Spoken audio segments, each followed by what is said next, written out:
Yaani naanzia kwamba Yao ni mchezaji wa Yanga, sio mchezaji mpya. Ni mchezaji wa Young African Sports Club mwenye mkataba na mchezaji anayelipwa kila mwisho wa mwezi. Lakini tulimtoa kwenye usajili kwa sababu alikuwa na majeraha. Sasa swali lako unasema akishapona hiyo Januari au Februari, namba moja, ripoti ya mwalimu inasemaje?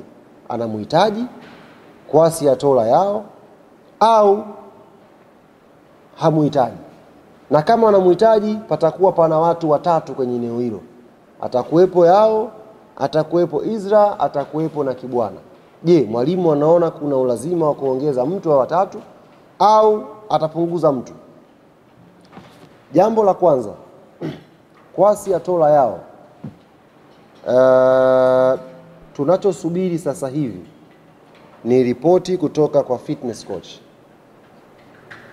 Mchezaji ambaye ametoka kwenye injury ni ngumu mno kumkadiria kwamba akishapona atarudi.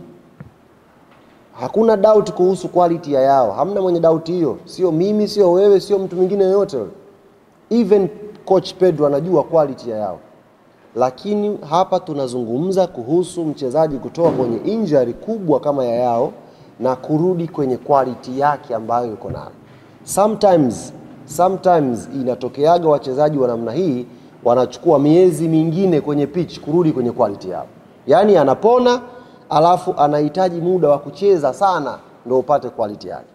Kwa now tunasubiri ripoti ya fitness. Ikituambia kwamba mchezaji huyu ameshakamilika 100%, mwalimu atakuwa na namna yake ya kumchunguza Yao tactically sasa, kuangalia level yake imefika wapi. Alafu yeye atogea sisi recommendation yake. Kama sasa huyu mnaweza kumuingiza kwenye usajili, nitamtumia. Sasa hivi si hayupo? Si tunamlipa, si mchezaji wetu? Hatuna shida na hilo.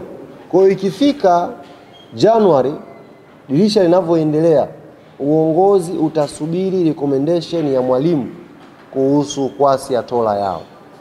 Amefika kwenye level anayohitaji yeye, tumuingize kwenye usajili au tumuache aendelee kufanya naye mazoezi au tumtoe kwa mkopo apate muda wa kucheza. Yote yanaweza kutokea hayo. It depend na nini mwalimu atakirecommend kwa Kwasi Atola Yao. Nafikiri nimejibu vizuri swali lako.